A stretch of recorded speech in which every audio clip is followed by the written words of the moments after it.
Olá pessoal, tudo bem? Pessoal, eu sou o Danilo, eu sou aluno do MBA em Gestão do Agronegócio. Esse é o nosso trabalho de conclusão de curso. Os autores do nosso trabalho foi o Danilo, eu, Denise Amâncio, Camila Salomão e Carolina Correia. O nosso orientador foi o professor doutor Eduardo Giarola.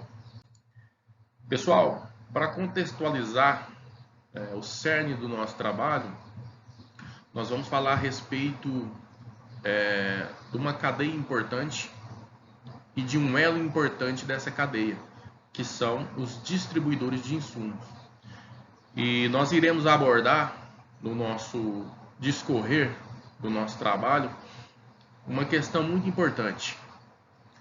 Nessa figura que nós colocamos aqui na nossa apresentação, vocês podem observar que de um lado existem as indústrias de insumos, passando esses insumos através dos distribuidores que vão distribuir para os produtores rurais, que farão, que produzirão soja ou milho ou qualquer coisa ali da produção para os processadores, transformadores, que logo em seguida será distribuído pelos distribuidores e varejistas até chegar no consumidor final. Então, o nosso foco será nesse elo da cadeia aqui. Por que nós estamos falando a respeito disso? O foco principal do nosso trabalho é a respeito da importância dessa relação entre o distribuidor de insumo e o produtor rural. Muitas vezes, não raras vezes, nesse elo, devido a diversos problemas que podemos citar como exemplo, fatores climáticos que assolam os produtores rurais, chuva em excesso, chuva em falta de geada, problema de dificuldade com relação ao mercado de commodities, de soja, de milho, de cana, de café, mercado da carne, enfim. Então, no meio dessa relação, pode existir diversos problemas. Um principal problema que pode acontecer nesse meio, devido a diversos fatores que alguns aqui eu já citei, é a questão da inadimplência. Esse é um problema sério que prejudica, que pode trazer prejuízos drásticos para uma organização, para uma empresa, e que pode levar até, inclusive, à falência. Se nesse caso a inadimplência não for controlada, não for de alguma forma tentado evitar acontecer isso na empresa. Então, pessoal, nosso trabalho tem como objetivo, basicamente, em uma empresa aqui no Triângulo Mineiro e no Sudoeste Goiano, que faz essa distribuição de produtos agrícolas para os produtores rurais. Então, o que vai ser a objetivação desse estudo? A criação de uma política de crédito dentro dessa empresa que hoje não existe.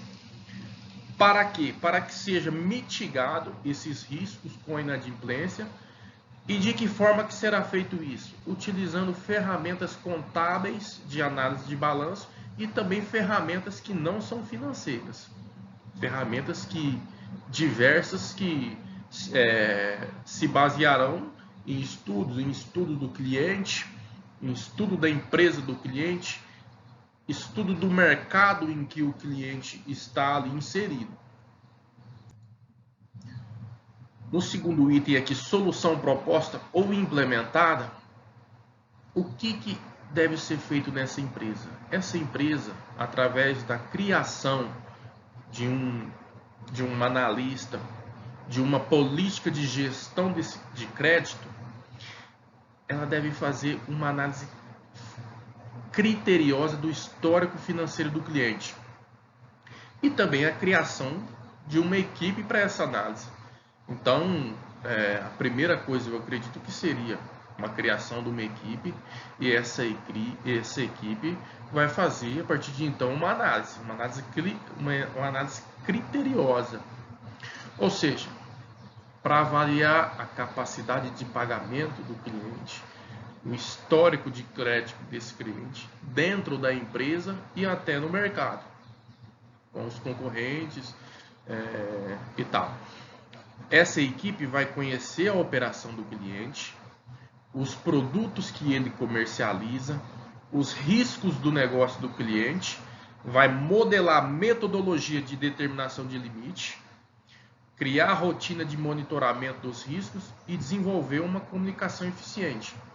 Então, essa empresa vai saber, ela vai ter que, esse time, essa equipe, ela vai ter que conhecer o cliente, ela vai ter que conhecer a operação do cliente.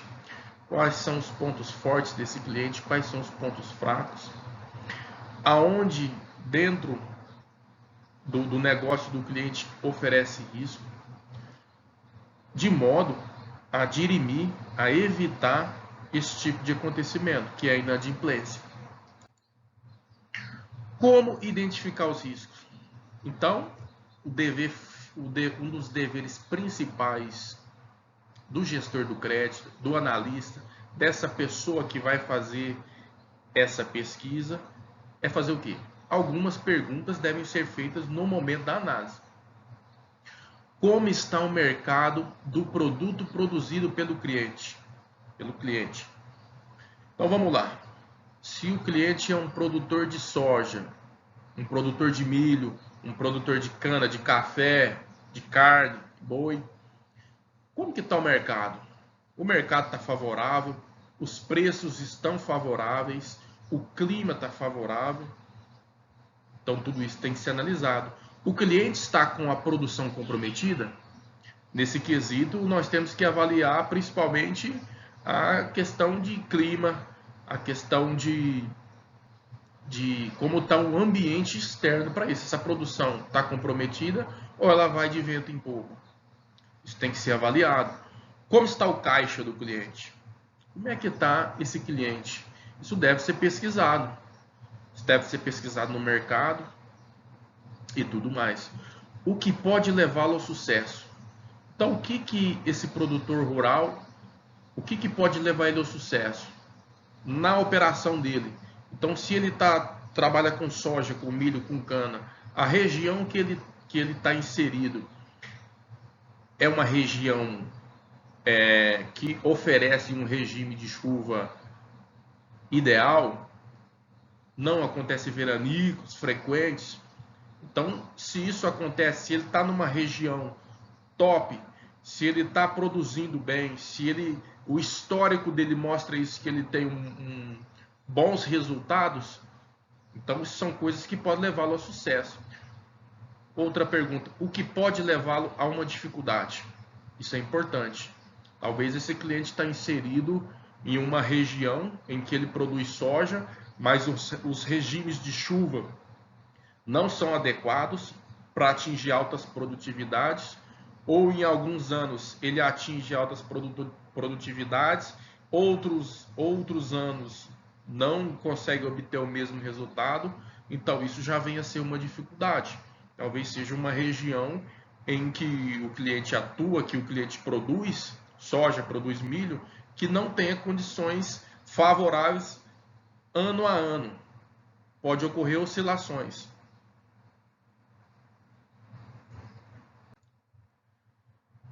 Então, pessoal, análise através de informações financeiras e não financeiras. Então, todas essas análises, elas podem ser feitas de duas formas e deve ser feita de duas formas. Primeiramente, através de análises não financeiras, que seria todo esse estudo do cliente, e análises financeiras, que nós vamos ver mais à frente. Então, as informações não financeiras, quais são? São as informações cadastrais, como que está esse cliente com relação ao registro nos serviços de proteção ao crédito. Como é que está? Qual que é o comportamento de pagamento desse produtor rural no mercado? Na empresa na empresa em questão e também nos concorrentes do mercado. Como é que é? Ele paga certinho, acontece renegociação de dívida, alguma coisa assim, então isso aí tem que ser tudo avaliado. Informações de mercado em que a empresa atua, ou seja, como é que está o mercado de soja, o mercado de milho, o mercado de café, em que esse produtor está atuando. Como que está sendo essa distribuição dessas culturas para o melhor aproveitamento dos preços? Como é que está sendo feito isso? Como é que está sendo feita essa rotação de cultura? Isso é importante para a saúde financeira da empresa, desse cliente. O posicionamento em relação aos concorrentes. Então isso é coisa importante também. Se o produtor rural ele está inserido numa região top, uma região muito boa, uma região de altas produtividades, só que esse cliente, esse produtor, ele não consegue performar, então isso tem que ser avaliado. Ali pode ter algum problema. Ou esse cliente está numa região que não é tão boa, mas ele é um cara que ele está acima dos seus, não vamos dizer concorrentes, mas sim outros produtores que estão na atividade nessa região. Situação de pagamento de impostos e contribuições, isso é importante também. Esse produtor está pagando os impostos certinho, as contribuições, está tudo ok. Identificação de potenciais tentativas de fraude. Então isso tem que ser muito bem estudado, muito bem elucidado na hora de uma liberação de crédito. E também, além das informações não financeiras, nós temos também as informações financeiras, que são extremamente importantes, que são informações obtidas através das demonstrações contábeis. Então, pode ser feita através do balanço patrimonial e das demonstrações de resultado do exercício. À frente aqui, eu vou exemplificar com uma figura. Foi retirada do treinamento de gestão de risco de crédito da Credit Partner, que mostra o balanço patrimonial, como é feito aqui, o que deve conter o balanço patrimonial de uma empresa, mostrando aqui o ativo, mostrando o passivo, o ativo total, passivo total, e também mostrando aqui o DRE, que são as demonstrações de resultado durante o exercício, de um determinado exercício, 1 ano ou 2. Aqui ele vai mostrar se a empresa teve lucro operacional, lucro total, ou se teve prejuízo. Então, o profissional, com base em tudo isso, em todos esses demonstrativos, ele precisará formular as seguintes perguntas. Quais contas apresentam maior variação de valores? Essas variações afetam a capacidade de liquidez da empresa?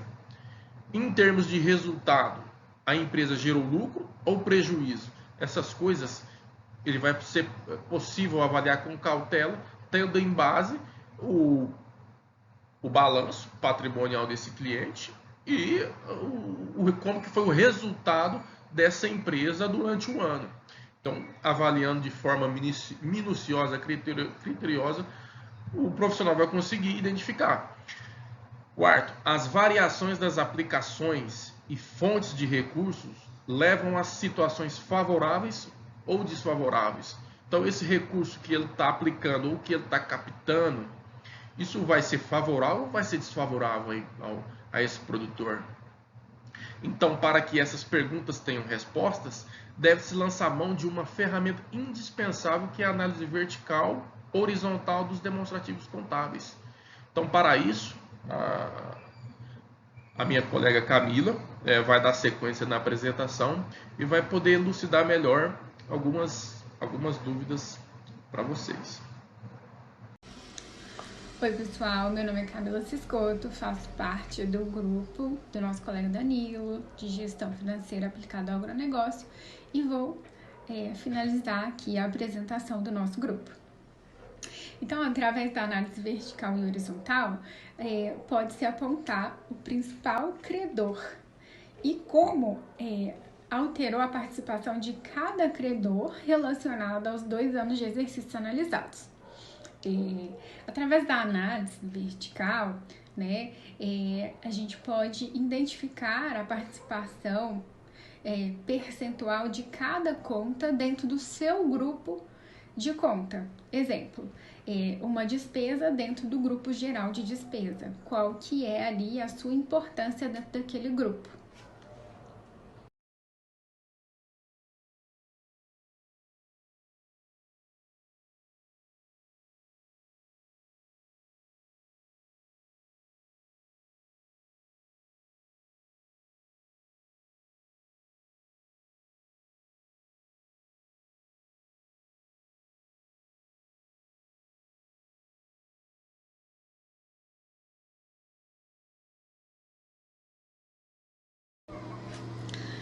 E aí, na nossa apresentação, a gente trouxe aqui um patrimônio, né, uma figura de um patrimônio, de um balanço patrimonial sendo analisado através dessa análise vertical, tá?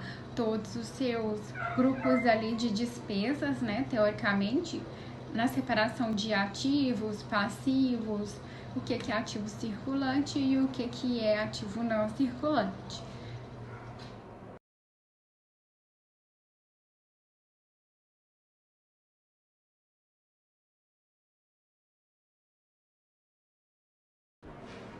Agora, nessa segunda figura, trouxe para a gente uma análise, né, vertical em cima de um DRE, de um demonstrativo de resultado, onde tem os grupos ali realmente mais separadinhos de contas, até mesmo o que é operacional, o que é financeiro e o lucro líquido, né?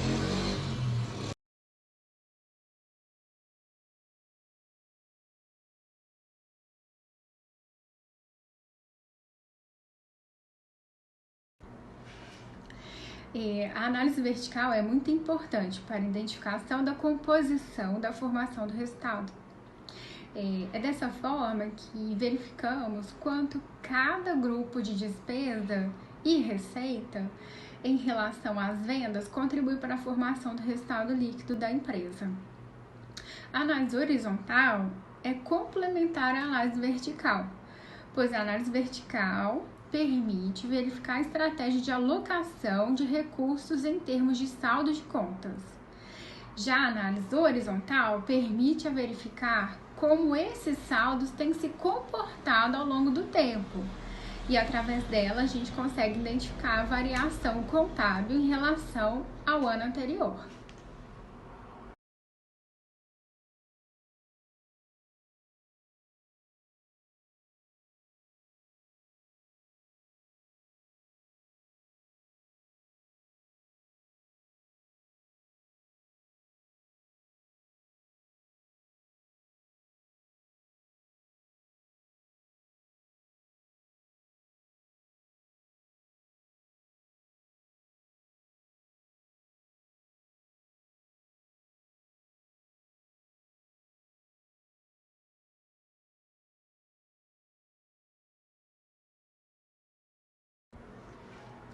Para identificarmos a qualidade da gestão da operação por meio das informações levantadas nos demonstrativos contábeis, é preciso levar em conta que a empresa é criada para a produção ou venda de um determinado produto ou serviço. E que os recursos captados nesse negócio devem ter finalidade de financiar o seu próprio processo produtivo e as atividades e as necessidades ali que dão suporte a esse processo. O desequilíbrio na captação de recursos operacionais e também na aplicação de recursos no seu processo produtivo pode gerar necessidade de recursos adicionais, levando assim a empresa até mesmo no endividamento financeiro e prejudicando a sua liquidez a curto prazo.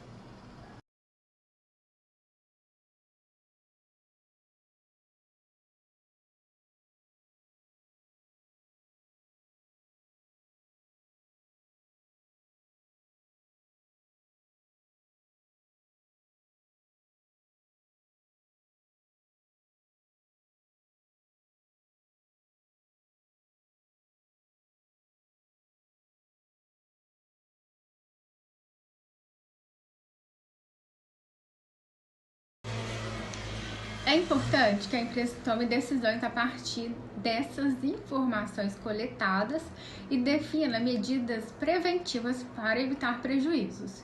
Essas informações deverão estar contidas na política de crédito da empresa, definindo ali limites para cada cliente, né? Definindo prazos de pagamento, taxa de juros, condições de negociações para cada cliente. Essas ações visam evitar surpresas desagradáveis com a saúde financeira dos clientes. E sempre buscar uma estratégia, né, adequada juntamente com as instituições financeiras, seguradoras, que ajudam a empresa a compartilhar ali, de certa forma, os riscos e obter ajudas em casos de inadimplência.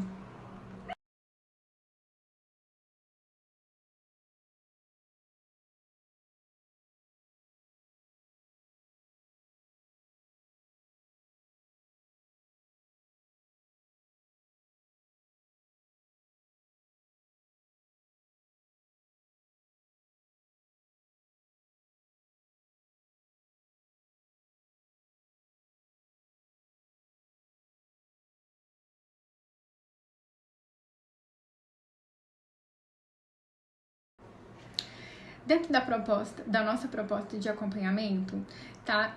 Esses conjuntos de medidas que a gente citou anteriormente, de análise de proteção de crédito, bem como as medidas para evitar ou minimizar a inadimplência, devem ser estabelecidas de forma rápida, no máximo 6 meses desde a criação à implantação de um setor de análise de crédito e cobrança.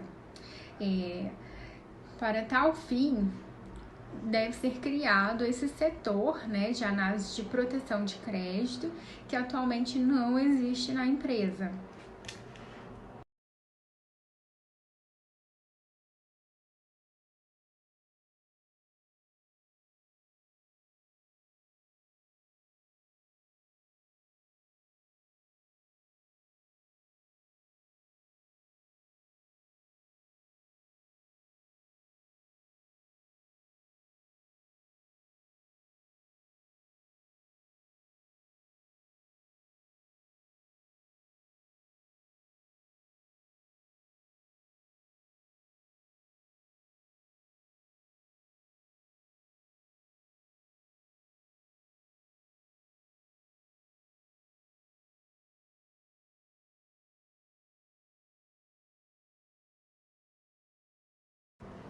E concluindo o nosso trabalho, apresentando um pouquinho de fundamentação, a disciplina de gestão de pessoas aplicada ao agronegócio pode ajudar a empresa a entender como criar melhores práticas de treinamento e desenvolvimento, né, dos gestores e até mesmo avaliação do desempenho deles nessa aplicação correta das estratégias relacionada à gestão de risco do crédito.